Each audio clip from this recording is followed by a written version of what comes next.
Eu sou Carlos Henrique Costa e hoje estou muito feliz de estar com a família completa aqui. Vai ser um episódio sensacional, com certeza. E eu sou a Marisa Costa, sou psicóloga clínica, tenho especialização em terapia cognitivo-comportamental e estou fazendo a segunda especialização também em TCC e psicologia clínica baseada em evidências. E eu sou Ângela Costa, geriatra, sou cardiologista e ultimamente estou estudando neurociência, estou completando minha pós em neurociência do comportamento. E eu sou Henrique Trajano de Moraes Costa, sou host e apresentador do podcast, médico, também estou fazendo uma pós-graduação e mestrado em psiquiatria, e hoje a gente vai falar então um pouquinho sobre ansiedade. Doutor Carlos, o que é ansiedade? Começa assim. Olha, debate pronto.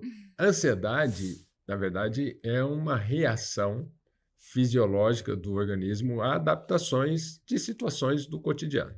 Então, nós temos a ansiedade fisiológica e adaptativa, e, como o próprio nome diz, ela nos adapta às situações do cotidiano, ela nos ajuda, inclusive nos protege. A grande questão é quando ela é desproporcional às situações, desproporcional em termos de intensidade, frequência e duração. E aí ela passa a ser patológica, gerando desconforto, sofrimento, prejuízo pessoal e interpessoal. Então, em linhas gerais, isso seria a ansiedade. E ninguém melhor do que o cardiologista para nos afirmar que a ansiedade é perigosa para o coração? Ótima pergunta. E a pergunta objetiva, eu sempre digo, a pergunta objetiva ela tem que ser uma resposta objetiva. A resposta é sim. A ansiedade patológica prejudica o coração, por quê? No mecanismo de ansiedade, o organismo libera a adrenalina. E a adrenalina é um hormônio que vai afetar diretamente o funcionamento do coração, levando à elevação da frequência cardíaca, elevando a pressão e outros efeitos, como aumento da coagulabilidade sanguínea. Isso aumenta o risco das doenças cardiovasculares. Aliás, existe a síndrome do coração partido, que é uma crise de ansiedade, um problema emocional muito forte, impactante e grave, que leva a uma disfunção, felizmente, pode ser temporária, do coração. Então, a sua pergunta é muito boa. Se a ansiedade ameaça o coração, a resposta é sim. É claro que a gente precisa entender de níveis, de graduações de ansiedade, mas precisamos cuidar das emoções, cuidar da ansiedade para proteger o coração. E é interessante que todo paciente psiquiátrico ele está com um risco de doenças cardiovasculares aumentado, né? Seja por negligência, então, porque a pessoa deixa de se cuidar por N motivos, seja depressão, seja ansiedade, seja por uma ação direta também. Mas é importante de falar que a crise de pânico, que geralmente é acompanhada por uma preocupação intensa relacionada ao coração, ela não é perigosa, né? E aí explica um pouquinho mais pra gente por que ela não é perigosa. Olha, interessante, porque muitos pacientes em crise de pânico, eles têm a sensação de morte. E a grande preocupação é exatamente com os sintomas cardiorrespiratórios que muitas vezes se confundem até com uma doença cardiológica. Recentemente atendi uma paciente que foi no pronto-socorro com sintomas de dor no peito, dificuldade para respirar, saiu de lá com um diagnóstico de ansiedade. E uma semana depois já tinha infartado, estava infartando. Então, é uma condição que a gente precisa ter uma atenção muito grande no diagnóstico diferencial. Então, todo paciente com uma crise de ansiedade, ele precisa de uma avaliação médica, até para fazer esse diagnóstico. Qual é a condição desse paciente? É uma crise de pânico ou pode ser, inclusive, um sintoma relacionado ao infarto? Então, é muito importante. Agora, você falou uma coisa interessante para a gente comentar. Eu costumo dizer para o paciente que ele já tem um diagnóstico de transtorno de pânico, que a crise de ansiedade ela é muito desconfortável, mas ela não é ameaçadora. Uhum. Isso tranquiliza a pessoa que sofre com transtorno de pânico, porque já tem esse diagnóstico. O diagnóstico é transtorno de pânico. E aí ele vai precisar tratar a ansiedade. Nós já sabemos, já avaliamos como é que está o coração desse paciente. Então, ele precisa do cuidado e da atenção com relação à ansiedade. Isso é importante porque a crise de pânico ela é um diagnóstico de exclusão, né? E pacientes, por exemplo, que passam por UTI, terapia intensiva, pacientes também que têm asma, é um fator de risco importantíssimo para a crise de pânico, pacientes que já infartaram, por exemplo, eles estão mais suscetíveis a uma crise de pânico. Então, quando tiver a crise, principalmente no início, nas primeiras vezes, tem que se excluir tudo da frente, tirar tudo da frente. Não é um novo infarto, não é um AVC, não é uma crise de asma, beleza, é uma crise de pânico, tenho certeza. E aí sim a gente começa o tratamento, né? Porque antes disso, pode ser um infarto. Perfeito. É isso mesmo. E eu acrescento aí nessa investigação a questão da tireoide. O hipertireoidismo, ele se manifesta com, muitas vezes, crise de ansiedade, elevação da ansiedade, taquicardia, aumento da frequência cardíaca, sudorese. Então, é uma condição que também a gente precisa ter atenção e fazer o diagnóstico. Através de um simples exame de sangue, a gente faz esse diagnóstico. Eu, como psicóloga, costumo perguntar na primeira sessão com o paciente, quando foi a última vez que você fez exames de sangue de rotina mesmo, para avaliar a tireoide? E explico que muitas vezes os sintomas de ansiedade se confundem com hipertireoidismo e o de depressão com hipo. Então a gente precisa excluir as causas biológicas que eu não consigo, como psicóloga não tenho acesso, mas é importante a avaliação médica. Perfeito. Essa recomendação e a orientação do psicólogo, né, essa é a equipe multidisciplinar desse olhar integral para o indivíduo. Isso é muito importante. E é muito importante também falar que a dor no peito, por exemplo, que a crise de pânico gera, ela é transitória. Ela passa, em 15 minutos ela passa. Porém, a dor do infarto, ela tem algumas características, né? Então, piora com o exercício físico. A dor do infarto, ela é em aperto, ela não melhora, geralmente, ela mantém-se intensa. Doutora Ângela, quais são os outros sintomas que uma dor de infarto pode ter? Então, o paciente que está infartando é um paciente que tem uma dor no peito em aperto, geralmente irradiada para o braço esquerdo, para a mandíbula também. Ele é um paciente que pode ter sudorese, ele é um paciente que às vezes está pálido, né? Às vezes pode vir junto com falta de ar, né? Pode vir junto também com uma certa taquicardia ou aceleração da frequência cardíaca, né? Essa dor é uma dor desencadeada às vezes por um esforço, por uma preocupação excessiva também. E daí a confusão com a ansiedade, com a crise de pânico, né? Mas é importante também a gente ressaltar os fatores de risco. Esse paciente geralmente é um paciente que tem uma história familiar, que tem um colesterol alto, que o estresse e a ansiedade são fatores de risco também. Diabetes. Tabagista. Então, tem todo um contexto, né?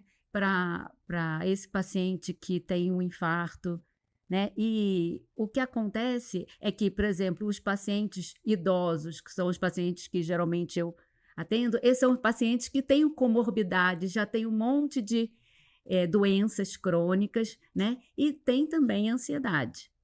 Isso é muito comum. Eu tenho atendido bastante idosos com ansiedade também. O que você acha que tem contribuído tanto para os idosos terem mais ansiedade? Eu percebo que o isolamento social é uma coisa que piora bastante.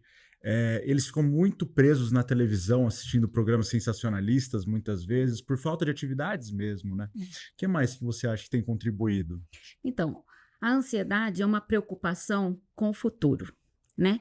É algo que você coloca no futuro que te traz insegurança, que te traz incerteza. Então, é uma incerteza no futuro. O idoso, geralmente, é aposentado. Então, você tem ali a incerteza financeira. Será que eu vou ter sustento até o final da minha vida? Como que vai ser? Geralmente, é uma perda econômica, né? Na maioria da população.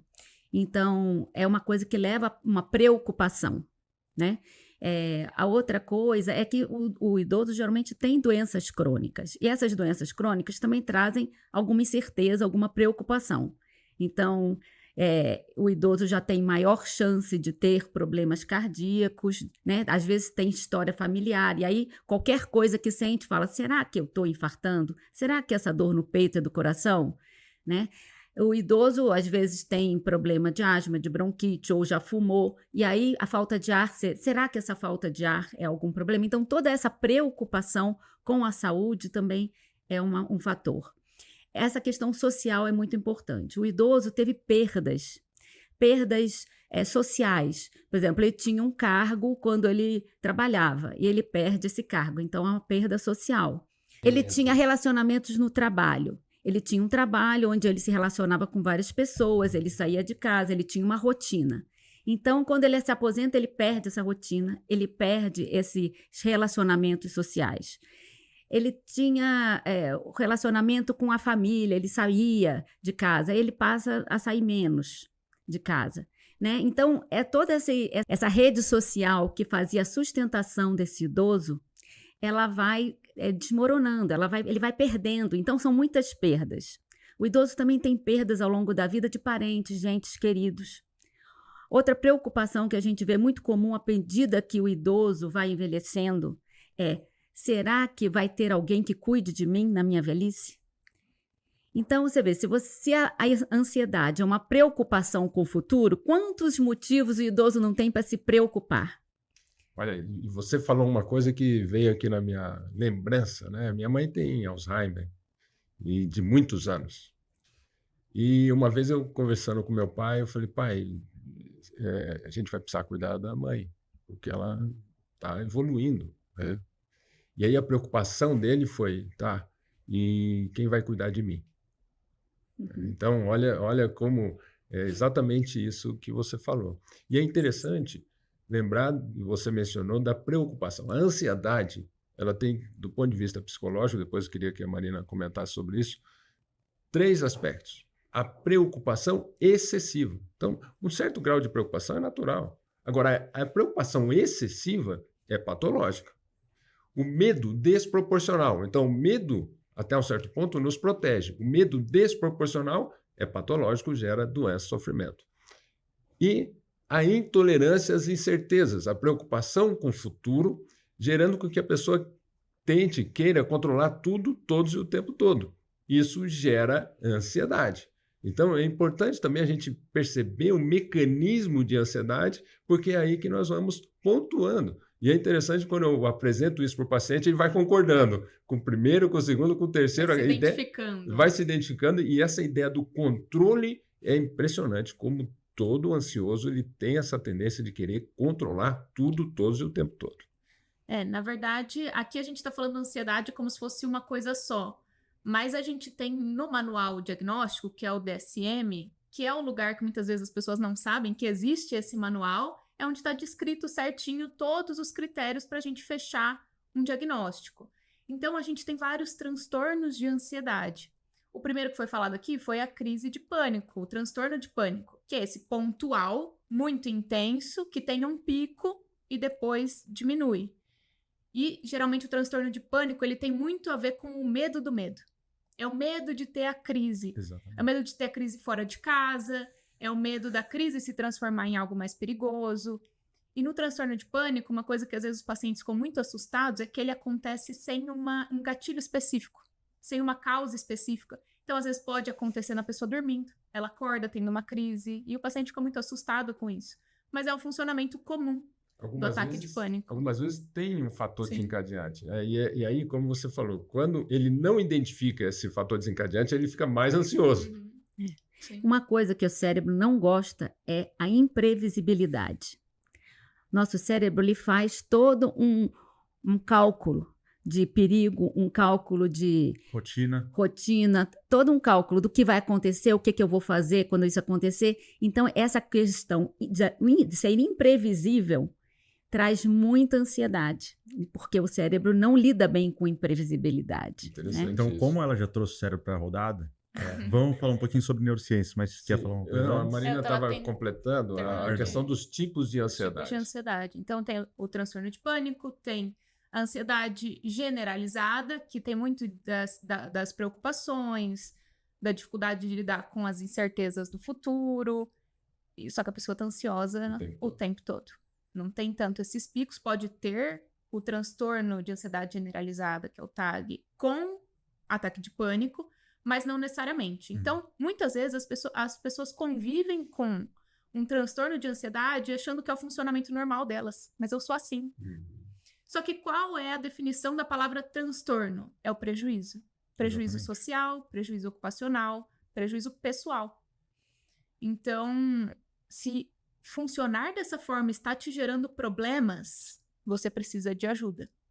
Outro tipo de ansiedade, a agorafobia, que é a ansiedade de estar em um lugar onde eu não vejo muita saída. Então, ou o medo intenso de não ter suporte. Eu vou para um lugar, mas como que eu vou ser socorrido? Quem que vai me ajudar? Se acontecer uma tragédia, porque já é o pensamento ansioso, né? Se acontecer uma tragédia, como é que eu vou sair de um shopping, de um show, de um lugar com muita gente?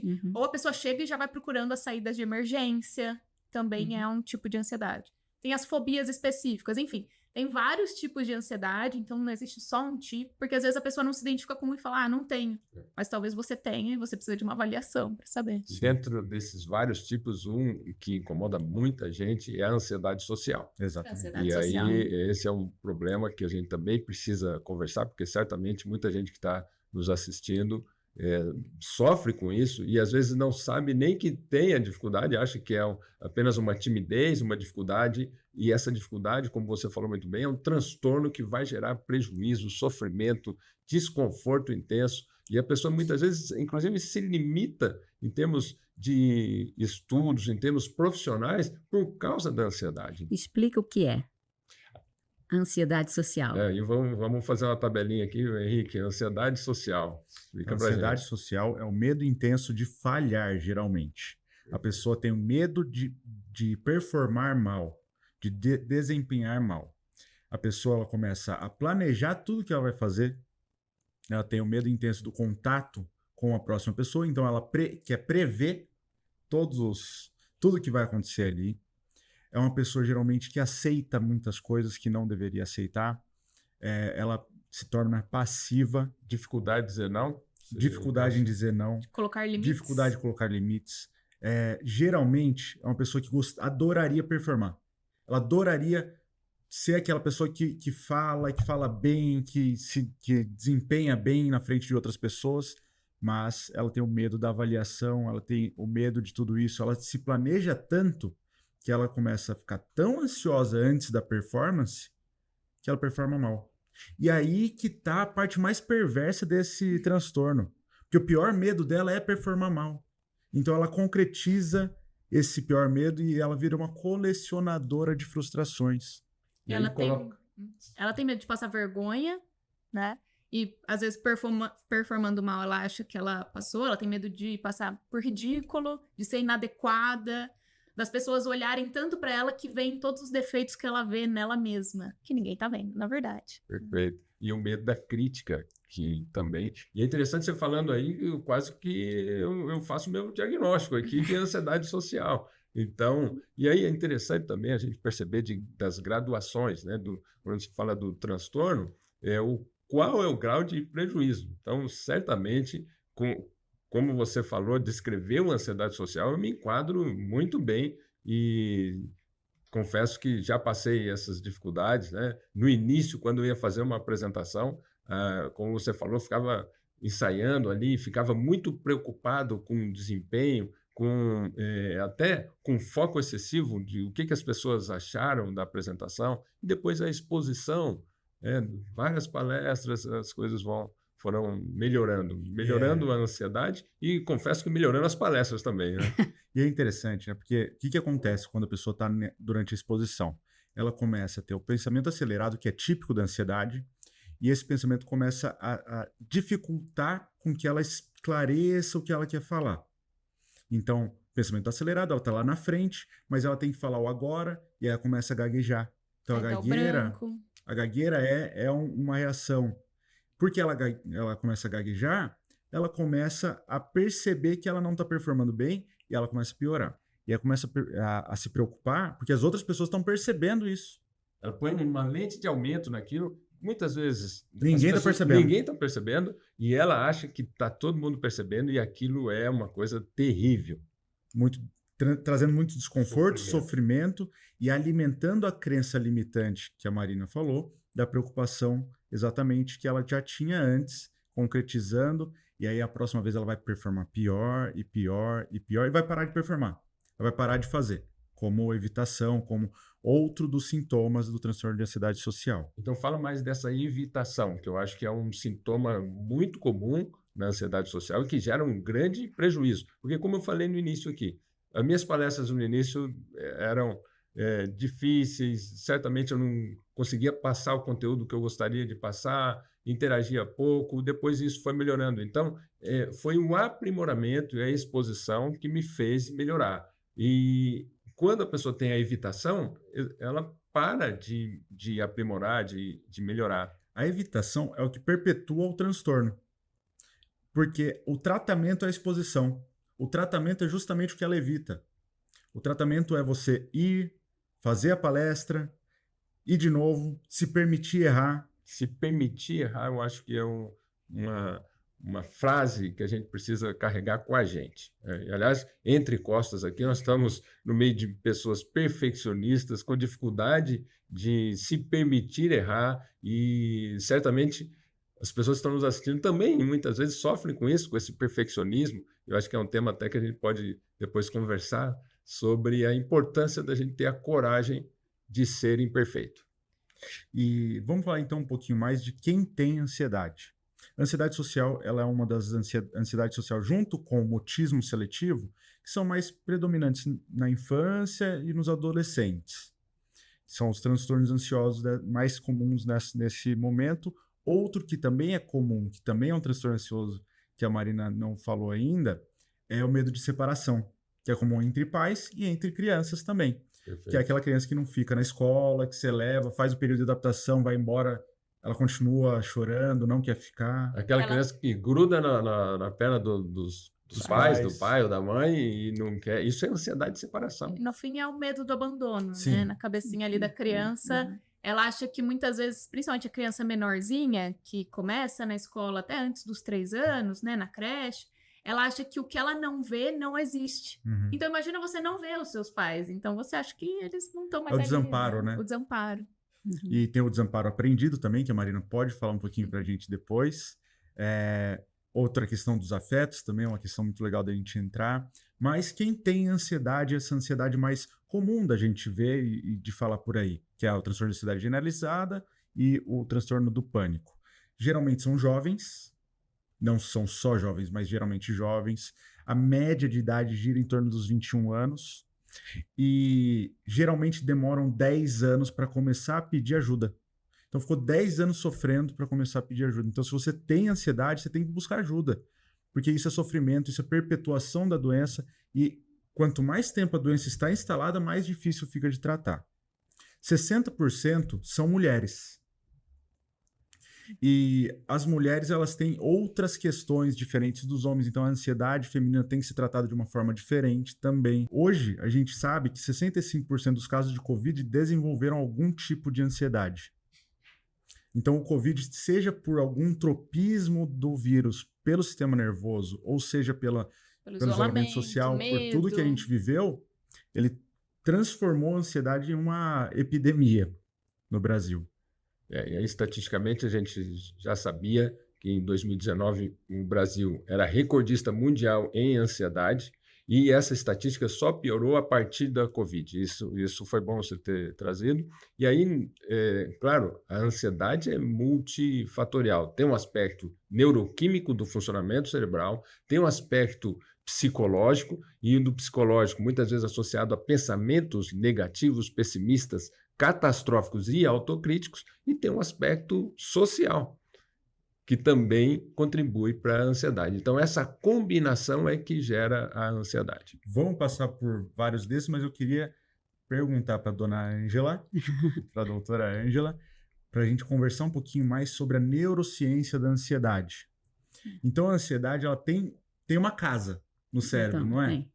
Então, eu fiquei pensando como que a gente explica a neurociência de maneira simples. E eu vou falar que a ansiedade um disparar do nosso sistema de alarme.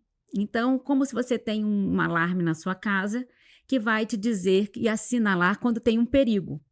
Geralmente, um perigo de invasão de um ladrão, né? Então, nós temos um sistema de alarme também no nosso corpo, né? No nosso sistema nervoso, nós temos lá um botãozinho chamado amígdala, não é essa da garganta, é a amígdala dentro do cérebro, e ela é o nosso botãozinho de alarme. Ela vai falar o seguinte: isso é um perigo, isso é uma ameaça. Porque a gente já viu que a ansiedade é um medo de alguma ameaça no futuro, alguma incerteza, alguma coisa que pode acontecer, né? Então, essa amígdala vai falar, ela vai disparar: olha, cuidado, isso aí é uma coisa perigosa. E ela vai chamar, então, ela vai disparar, então, os mecanismos de defesa para você combater aquele perigo. Então, ela vai chamar o nosso sistema nervoso autônomo, ela vai estar controlando nossa frequência cardíaca, nossa respiração, né? Então, ela vai disparar o nosso sistema endócrino, né? Que é o cortisol. E ela então tem todo um sistema que ela vai disparar ali do alarme para preparar o nosso corpo para lutar ou fugir, porque é um perigo. O que acontece na ansiedade? Esse sistema de alarme está com defeito. Está sensível demais. Ele está sensível demais porque, na verdade, já viram que pacientes que ficam muito tempo ansiosos, essa amígdala cresce de tamanho dentro do cérebro. Então, ela fica hiperreativa. Então, ela está sensível demais, né? Ou ela está em curto-circuito, ela está disparando demais. Ou ela dispara de maneira desproporcional. Então, entra uma pombinha no quintal e já dispara o alarme da casa. Então, é um disparar desproporcional ao perigo. Não é tanto perigoso assim, né? Ou um rato, alguma coisa assim. Por isso né? que é patológico. Né? É patológico. Se for ladrão, prepara para se defender. Sim. Mas se há pombinha, aí... Não precisa, né? Ou então, aquele curto-circuito, ela está disparando demais. Então, né? transtorno do pânico, né? Acorda com pânico, acorda com a crise. Ela disparou sem estímulo. Curto-circuito. Curto-circuito. Né?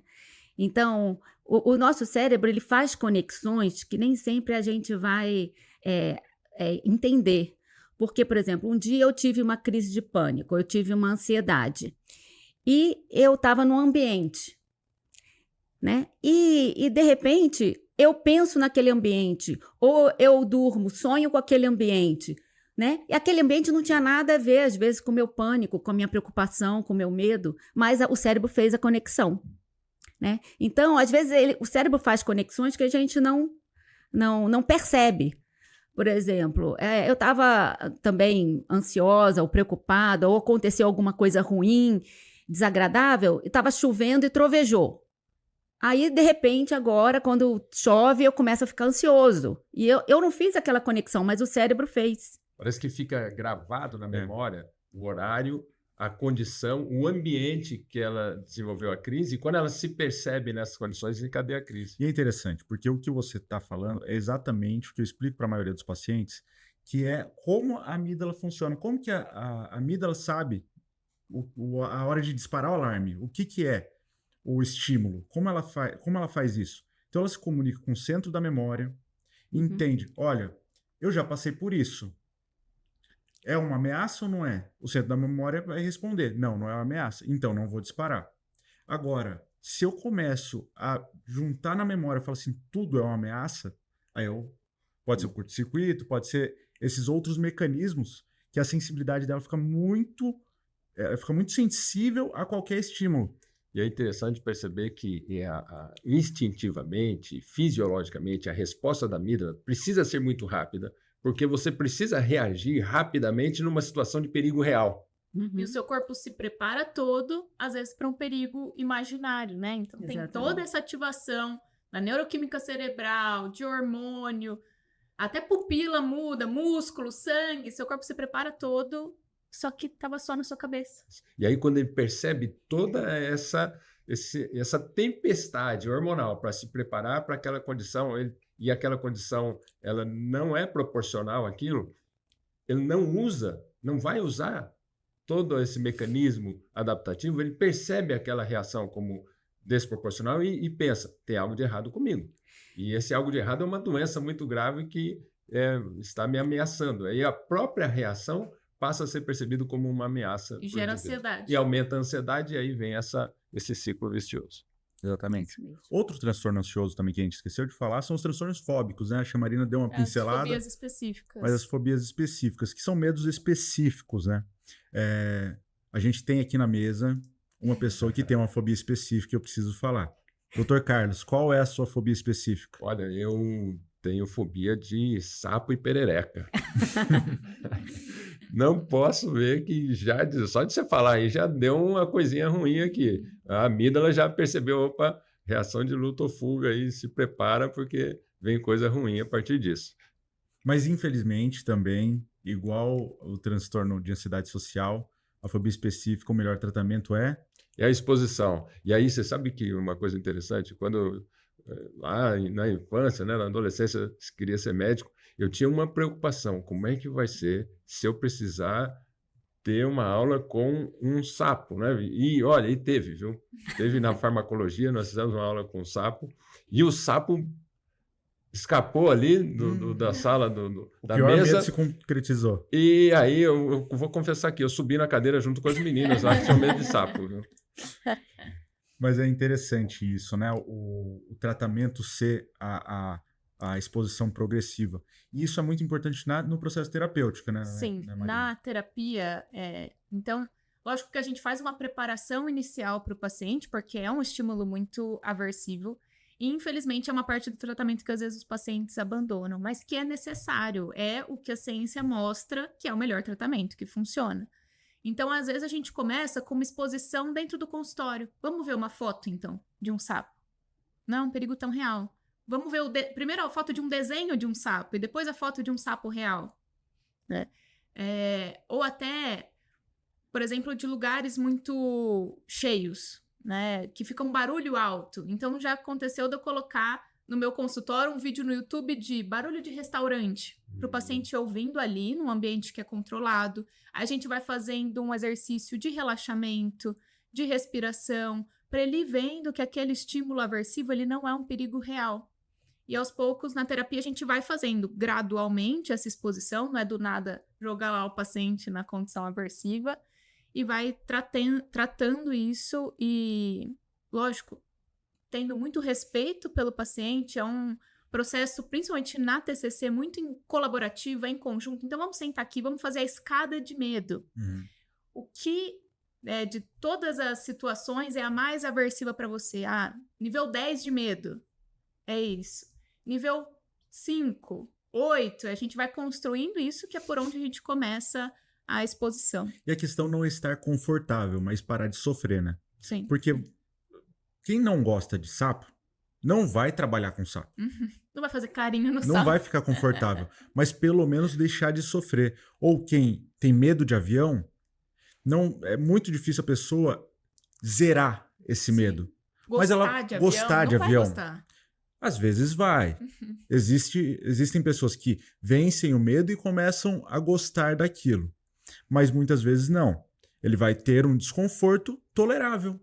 E é isso que a gente precisa. E aquilo não vai paralisar. Não vai paralisar. Não vai prejudicar a sua vida. E é interessante que hoje em dia o uso dessa tecnologia, você falou, por exemplo, uma tecnologia tranquila, que seria usar um som, já ajuda, mas tem também as realidades aumentadas, Sim. que vem trazendo muito benefício para o paciente, que antes de ter que pegar um voo, fazer essa simulação. Antes de fazer uma apresentação em público, faz a simulação controlada, um ambiente controlado. E hoje em dia cada vez mais realista, e isso vai ajudando mais ainda. E você pode, como você falou, ser progressivo. Então, usa a realidade aumentada para ir até a sala de espera do aeroporto. Depois, então vamos sentar na cabine e ir embora.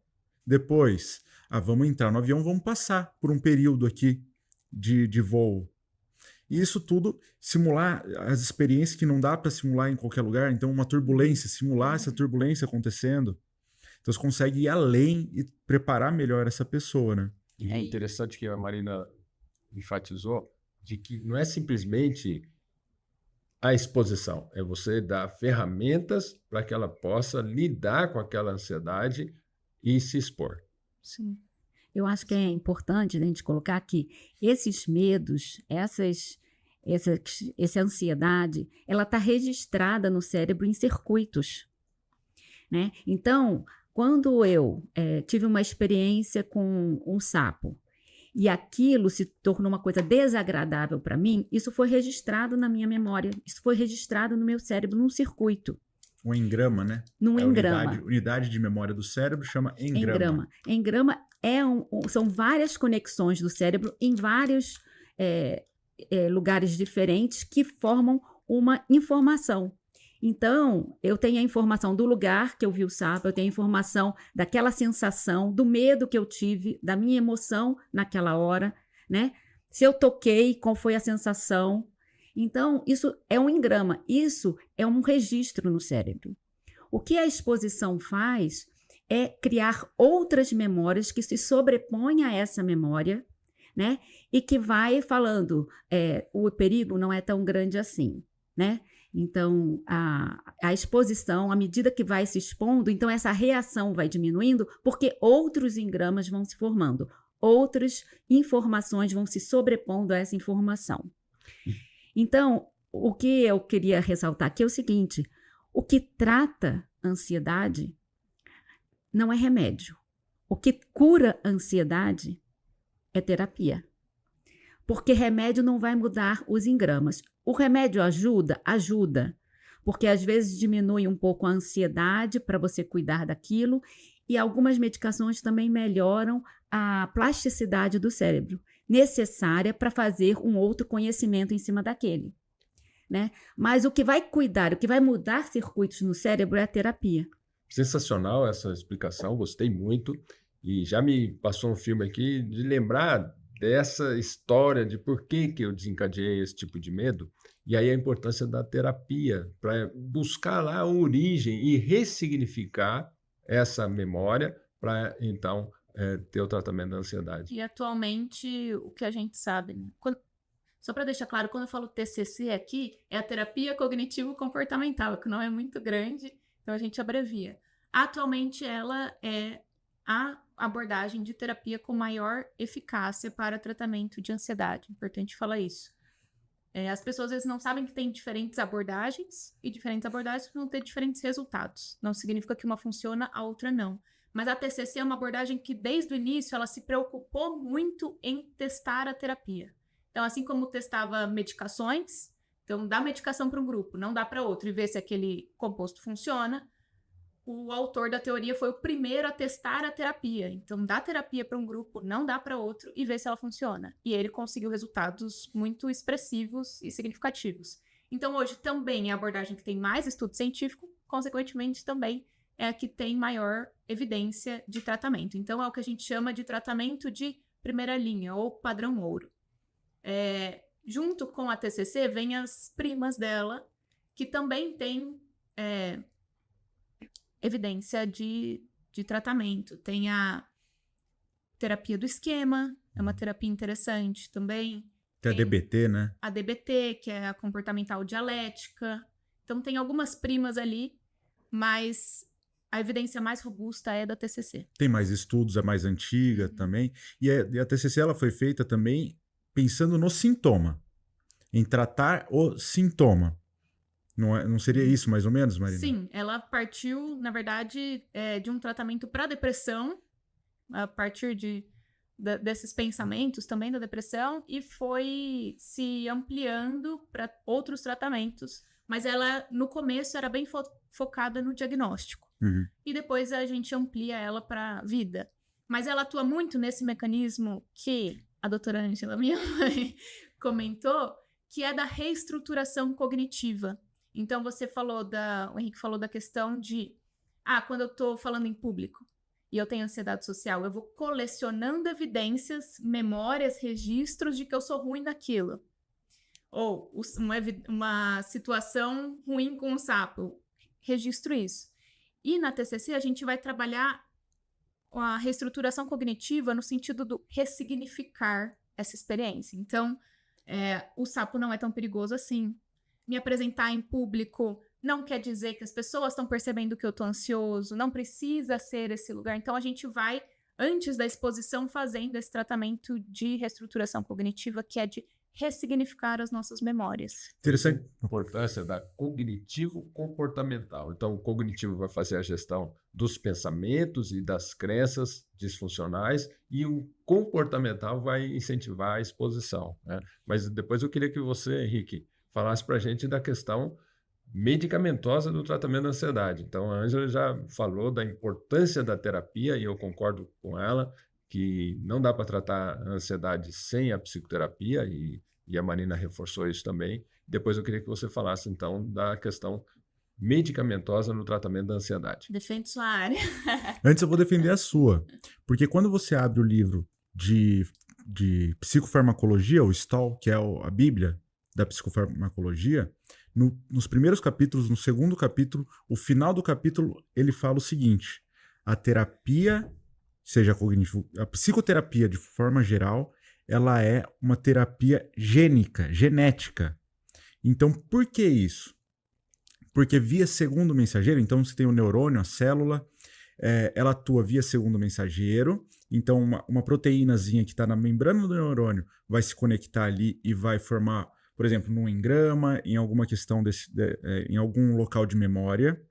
Esse local de memória, então, essa membrana na célula essa proteína na membrana da célula vai disparar um sinal, esse sinal vai chegar lá no gene, lá no código genético dessa célula e vai trazer alterações genéticas e epigenéticas para expressar mais receptores ou mais neurotransmissores ou mais proteínas naquela célula em específico, e assim vão formando engramas novos e vão formando novas conexões neurais. Você aumenta o BDNF, que já tem um corte da doutora Anja, depois assiste esse corte que fala o que pode aumentar esse BDNF, que é o fator de crescimento neuronal, que é o fator que fala para o neurônio fazer mais sinapses, ou seja, um modo de aprendizado. O que tudo isso que é complexo, que eu tentei deixar simples, mas é complexo, quer dizer, a melhor terapia, o melhor medicamento é a psicoterapia. Quando a gente fala de transtornos de humor e transtornos ansiosos. Agora vamos falar então um pouquinho de medicação. Quando a gente fala de medicação, a gente tem que explicar a serotonina. A doutora Ângela falou da ação da noradrenalina. E o antagonista dela, nesse sistema, seria a serotonina, que tem um papel de regular, para não deixar a noradrenalina agir tanto. Então a serotonina vai agir também na amígdala, ela vai agir como um filtro. Perfeito? Ela vai agir como um filtro antagonizando com a noradrenalina. Nesse filtro, eu tenho, então, se a noradrenalina causa aumento da vigília, então a pessoa fica mais acordada, a serotonina, diminuição da vigília, não significa sono, mas mais tranquilidade. Se ela aumenta, leva a taquicardia, de uma forma indireta, a serotonina pode levar a não chega a ser uma bradicardia, né? Ela volta ao estado normal do corpo. Como que a serotonina funciona? Então, o neurônio joga a serotonina na fenda sináptica, que é onde eles se comunicam, é o bate-papo dos neurônios, e tudo que sobrar ele pega de volta para ele economizar. Quando ele faz isso, ele diminui a serotonina na fenda sináptica. Então, as primeiras medicações que vão ser usadas para tratar essa ansiedade vão aumentar essa serotonina ali. Como? Diminuindo o troco, diminuindo essa recaptação. São os inibidores seletivos da recaptação de serotonina, que também são conhecidos vulgarmente como antidepressivos. Esses antidepressivos de primeira linha são a paroxetina, a sertralina, o escitalopram, o citalopram e a fluoxetina. A fluoxetina foi o primeiro desses todos. A fluoxetina foi o primeiro desses todos que começou. Então, se o médico prescrever antidepressivo para ansiedade, está certo. Tá mais Os que pacientes certo. ficam nessa dúvida. Tá mais que certo. Depois, você pode ter a falha ou a não tolerância. O paciente ficou muito enjoado, o paciente não quer tomar, ele teve uma aversão àquela medicação específica. Às vezes, o paciente teve uma crise de ansiedade ao tomar a medicação e faz uma associação negativa. Não foi a medicação que deu a crise, mas ele associa isso. Então, é melhor trocar. Quando a gente fala de uma primeira troca, a gente troca entre eles mesmos. A partir da segunda troca que é preciso ser feita, a gente pensa em duais, que são inibidores seletivos da serotonina, mas também atuam na noradrenalina. Quais são os duais? Principalmente duloxetina, venlafaxina e desvenlafaxina. Poxa, o dual não funcionou. A gente pode ir para os atípicos. Os atípicos têm menos evidência científica. Por exemplo, a vortioxetina, a bupropiona, agora tem um novo também, que é o AIME. Eles têm menos evidência científica ainda que funcionam. A vortioxetina, para TAG, não existe evidência científica de funcionamento. A bupropiona é uma medicação ativadora, então ela pode, inclusive, dar pode dar crise de ansiedade, porque ela aumenta a frequência cardíaca em alguns momentos, ela pode causar pesadelos ou sonhos vívidos. Então já é uma terapia já mais... é o que está sobrando. O paciente não suportou, a gente volta para as primeiras e potencializa com o uso de um antipsicótico, potencializa com o uso de outra medicação associada. Pacientes com ansiedade têm que estar com a tireoide tinindo, tem que estar funcionando direitinho. Então a gente pode usar um hormônio tireoidiano para melhorar a função da tireoide. Mas também temos outras medicações, que são os ansiolíticos e os benzodiazepínicos, que atuam diretamente no centro do medo da amígdala, bloqueando ela. E é interessante falar que saiu alguns estudos, e até ano passado se entendia que poderia ter um aumento de demência associada aos antidepressivos. Porém, com novos estudos e algumas meta-análises, se percebeu que não necessariamente. Com antidepressivos? Desculpa, com benzodiazepínicos. Poderia ter um aumento de demência associada ao uso crônico de benzodiazepínicos. Hoje, não se sabe mais se isso é verdade ou não, aparentemente não é. O que aconteceu é muito comum que o idoso, quando começa a demência, ele começa a ficar como, doutora Ângela? Mais ansioso, mais ativado, diminui o sono. E a primeira coisa que eles fazem é tacar um benzodiazepínico para ele dormir.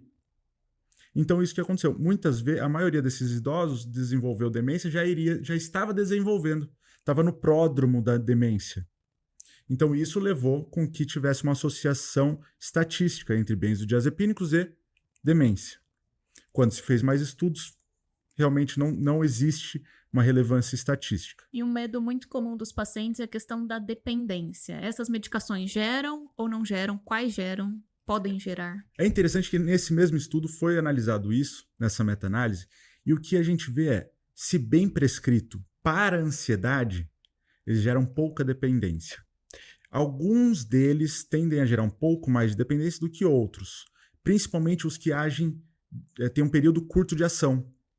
Eles tendem a levar mais dependência. Os que agem por 12 horas, 24 horas, geram menos dependência também. O antidepressivo também. Antidepressivo não gera dependência. Não gera, isso é bom ficar claro. Então, e aí, na minha experiência, nós temos muita dificuldade de tirar o benzodiazepínico, principalmente o paciente idoso, por dependência.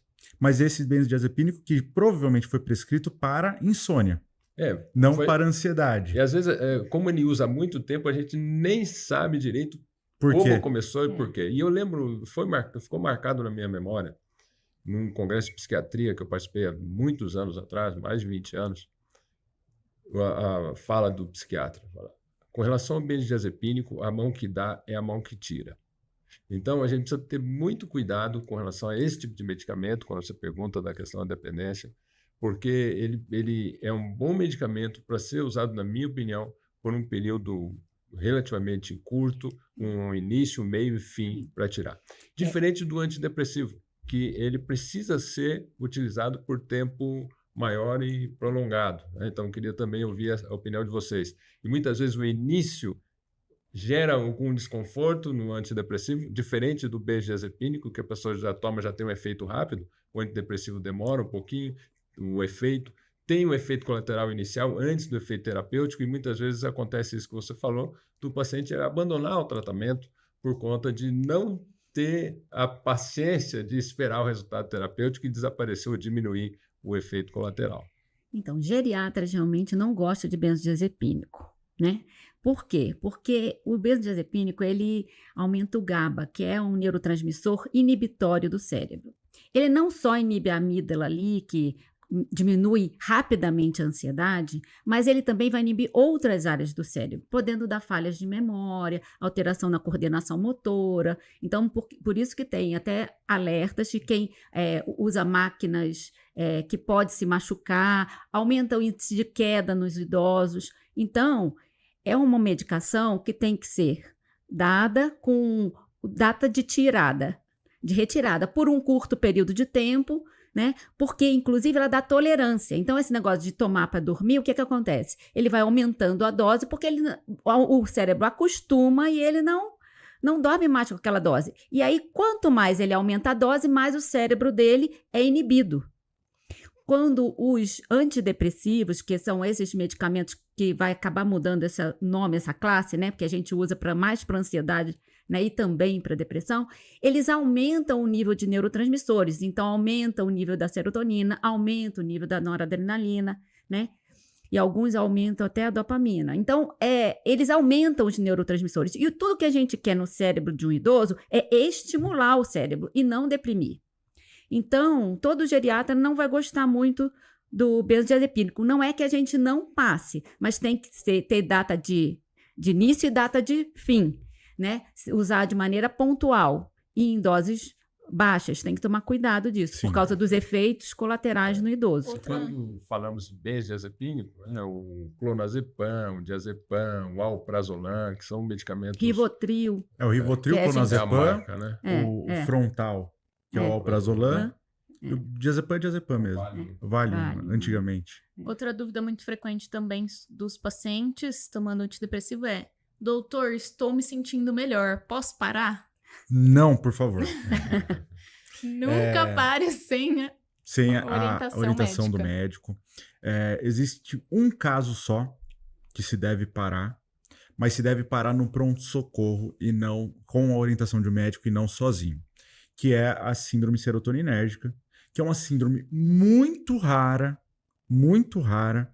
Existem pouquíssimos casos e existe inclusive a dúvida se ela acontece se você passar só um antidepressivo. Geralmente associação. Geralmente associação de doses altíssimas. Então não é no início do tratamento que isso vai acontecer e nem com os casos mais simples.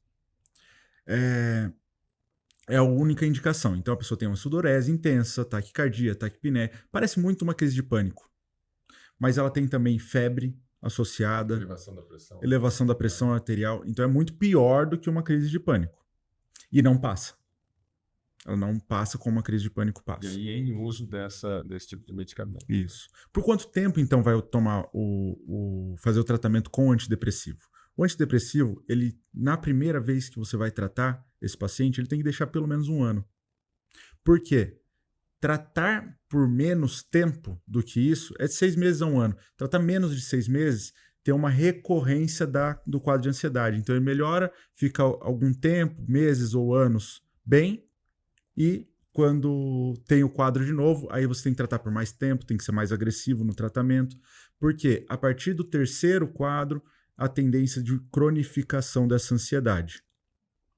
Existe uma taxa grande de cronificação da ansiedade por abandono de tratamento, ou outra coisa, a gente precisa chegar no 100% do paciente. Não pode aceitar o mais ou menos. O paciente tem que estar bem. Ah, mas eu não quero aumentar a dose.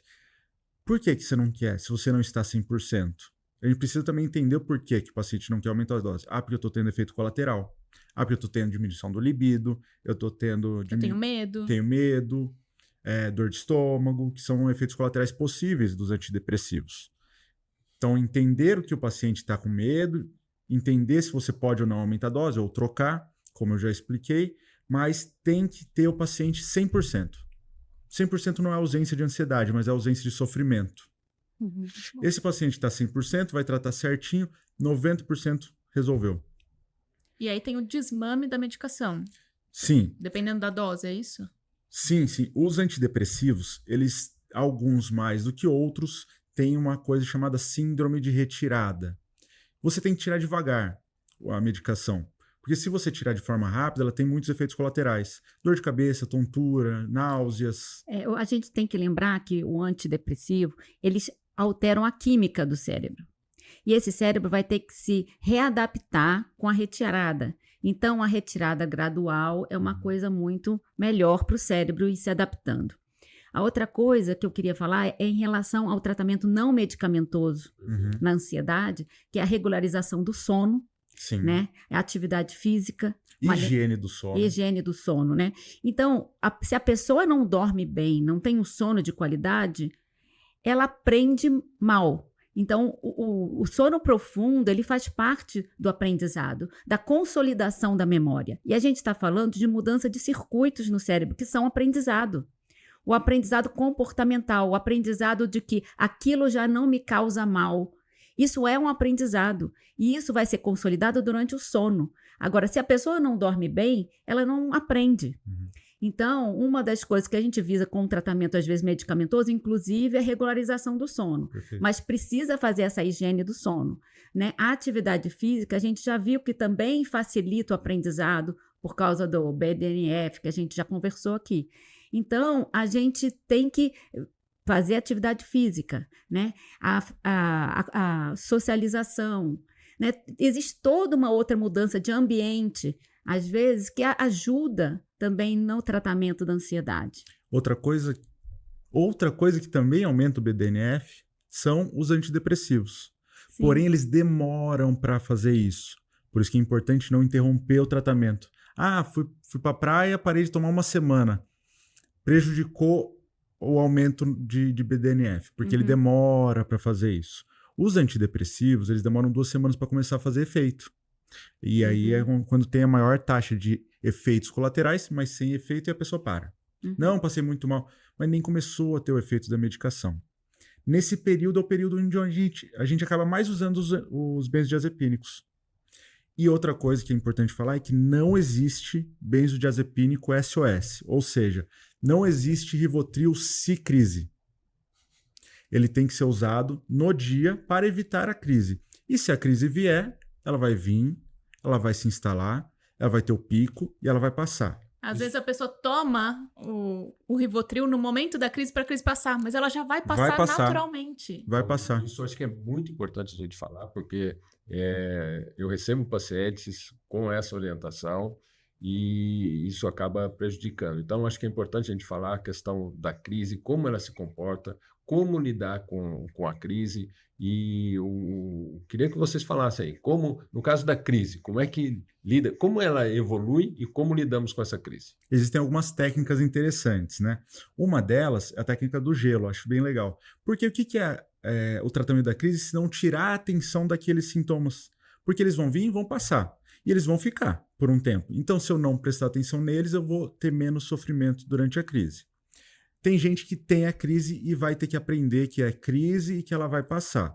Existe esse tipo de pessoa. Mas a gente pode usar alguns artifícios para mudar a atenção. Por exemplo, um deles é a pedra de gelo. Acho bem legal esse tipo. Porque você vai... tô começando a ter crise. O que eu vou fazer? Vou pegar uma pedra de gelo na mão. Toma cuidado só para não se queimar, porque o gelo pode te queimar, mas ele vai mudar a sua atenção para o desconforto do gelo, tendendo a que você não fique prestando atenção nos sintomas e piore a sua percepção da crise. Mas tem alguns outros, né, Mar? E deixa ele na mão até ele derreter, né? Mas não vai se queimar. Sem se queimar. Pode mudar, Dá um tempo aí, né? muda. Tem a respiração, eu acho que é a que a mais comum e a que tem maior resultado prático é a mudança na frequência da respiração. Porque na crise, a respiração ela é ofegante, ela é rápida, o coração está acelerado. E essa percepção também aumenta a crise, alimenta. Então, o legal de controlar a respiração é que a gente controla um sintoma e diminui a crise enquanto ela não passa. Então, o exercício de respiração também é interessante porque tem a pausa dele, que eu aprendi com o cardiologista, que ajuda a diminuir a adrenalina. E a frequência cardíaca também. Frequência cardíaca. Então, isso é muito legal. Ele funciona da seguinte forma. A gente inspira, e na verdade, idealmente, a respiração diafragmática, que é aqui na barriga. Às vezes, como ela é mais difícil, para quem está fazendo as primeiras vezes, eu não passo a diafragmática, eu passo a normal. Mas a diafragmática é você colocar a mão no peito, na barriga e tentar respirar com a barriga. É diferente, né? Mas ela tem mais... Ela funciona mais do que a respiração normal. Mas seria assim. Então, primeiro você inspira, contando até 4, bem devagar. Não é 1, 2, 3, 4. É 1, 2, 3, 4. Prende a respiração, bloqueia a respiração. Mais 4. 1, 2, 3, 4. E expira bem devagarzinho, como se tivesse uma vela que você não pode apagar. Contando até 4 ou até 6. Então, 1, 2, 3, 4, 5, 6. A primeira vez é um pouquinho difícil, parece que não tem mais ar para soltar. E você vai repetindo por uns 3 minutos. Essa E se respiração. concentrar na respiração. Na respiração e na E na contagem. São as duas coisas que ajudam a mudar o foco e diminuir os sintomas. Agora, existe uma pequena parte da população, principalmente os asmáticos, que podem ter... Isso pode piorar a crise, porque eles lembram da falta de ar, e aí isso pode piorar a crise. Se piorar, é só não fazer. Faz É outra. só mudar a estratégia. E eu acho que precisa treinar. Treinar. Tem que treinar. E treine quando você não está em crise. Exatamente. Uhum. Treine quando você não está em crise. E para pessoas que têm, de fato, ansiedade recorrente, faça essa respiração todos os dias. Antes de dormir, porque ela também vai ajudar no sono, ajuda a relaxar. Então, faça todos os dias. Assim como o remédio não tem efeito se você não tomar, a técnica não tem efeito se você não aplicar. Então, ela é eficaz você fazendo aí, eu já até estou mais calmo aqui.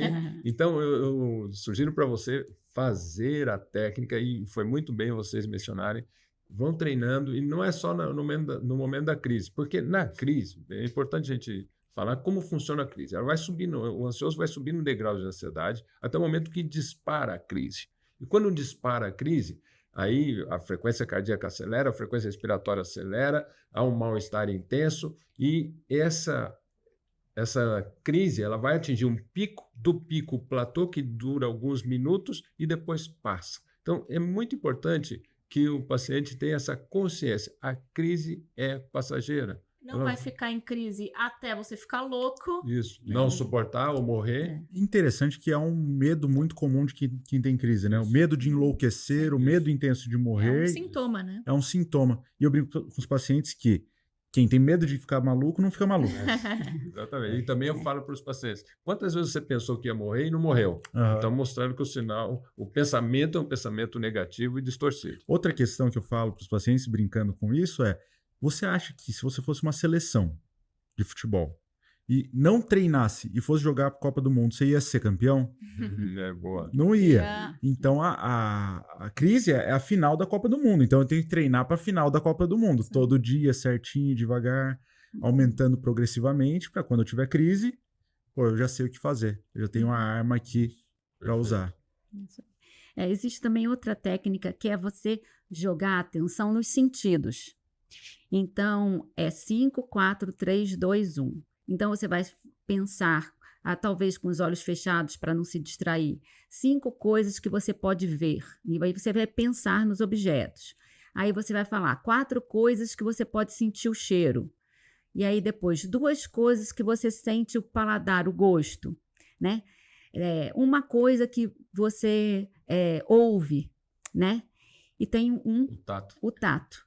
Duas coisas que você ouve e uma que você toca. E uma que você toca, exatamente. Então, você vai jogando, pensando nos sentidos, porque o seu foco também sai daqueles pensamentos ansiosos, acelerados, e vai se acalmando. Você ativa a memória para lembrar. Você ativa a memória e também o córtex relacionado àquele sentido. Porque quando você joga na memória, também vai para aquele. Então, onde você enxerga aquela coisa é ativado também. Então, você vai jogando para diferentes áreas do cérebro a atenção e tira a atenção daqueles pensamentos ansiosos e negativos. Então, isso vai acalmando. Isso, a própria atenção dos pensamentos catastróficos, negativos, e também da sensação corporal, Sim. que é muito desconfortável. Outra técnica também é focar, por exemplo, todo mundo está usando roupa, mas ninguém está percebendo que está usando a roupa. O nosso tato, ele é inibido. Então, focar, por exemplo, no seu tato do dedão do pé. Você tem uma meia, um sapato que está recobrindo. Então, prestar bastante atenção nesse sentido, do que você está sentindo ali no seu dedão do pé ou qualquer outra parte do corpo. Até você falar, eu não tava sentindo que eu tava de sapato. Aí agora eu acabei de perceber que eu tô de Exatamente, sapato. exatamente. Então, trazer a memória, ativar essas outras regiões do cérebro para trazer a memória, para desfocar do sentimento ruim. Outra questão que é importante falar é a gestão dos pensamentos, né, Marina? Por exemplo, trazer essas evidências de que, poxa, quantas vezes eu achei que ia morrer e não morri. Isso faz parte da terapia, não é? Faz parte da TCC, da terapia, é colecionar essas evidências. Então, quantas vezes eu já tive crise e ela passou? Todas. E isso a gente faz na terapia para a pessoa já ter isso fácil no momento da crise, que é mais difícil dela relembrar isso. Então, a terapia também é esse momento de colecionar e resgatar essas memórias de evidências positivas. Então, você já está em tratamento, você está com o tratamento medicamentoso, você faz sua atividade física, esse é um quadro que vai melhorar. Então, a gente ir puxando essas evidências e administrando os pensamentos mesmo. Então, às vezes, eu tô num shopping, tá cheio, e aí eu tenho a agorafobia. Então, eu começo a perceber as saídas de emergência, vai ficando alto o barulho, e eu vou morrer aqui, vai acontecer uma tragédia, não tem como sair daqui, tem muita gente. Tá. Quantas vezes você foi em um shopping e aconteceu uma tragédia? Ou, se aconteceu, porque às vezes a pessoa passou... se aconteceu, que é uma probabilidade geralmente já pequena... O que você pode fazer para... O que você pode fazer para lidar com isso? Então, se acontecer, o que você vai fazer? Vou procurar a saída de emergência mais próxima e vou sair. Resolvido. Exatamente. Geralmente, as pessoas pensam em coisas bem pouco prováveis. Mas, por exemplo, quando é de um assalto, medo de ser assaltado. É um medo real que pode acontecer. Lógico, eu faço a primeira pergunta. Quantas vezes você saiu de casa e foi assaltado? Dependendo de onde a pessoa mora, isso pode variar de resposta. Mas às vezes ela mora num lugar mais seguro. Então, mas pode acontecer? Pode. E se acontecer, o que você vai fazer? A pessoa pediu o seu celular, você vai entregar o celular, você não vai revidar.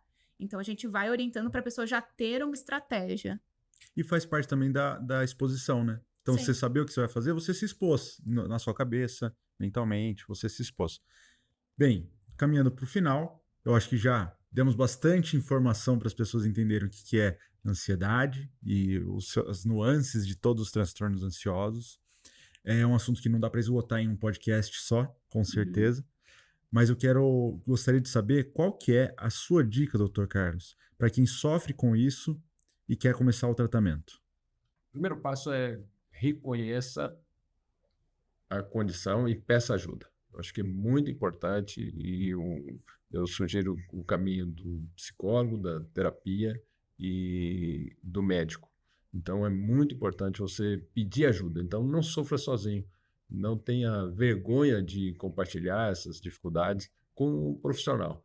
Então, é importante ter essa rede de apoio e o profissional, seja o psicólogo, o médico, faz parte dessa rede de apoio. Marina, gostaria de saber qual a sua dica como psicóloga para quem já tem ansiedade. A respiração é sua melhor amiga. Boa. Um ponto importante também, eu tenho conversado sobre isso com meus pacientes, que o Brasil é recordista.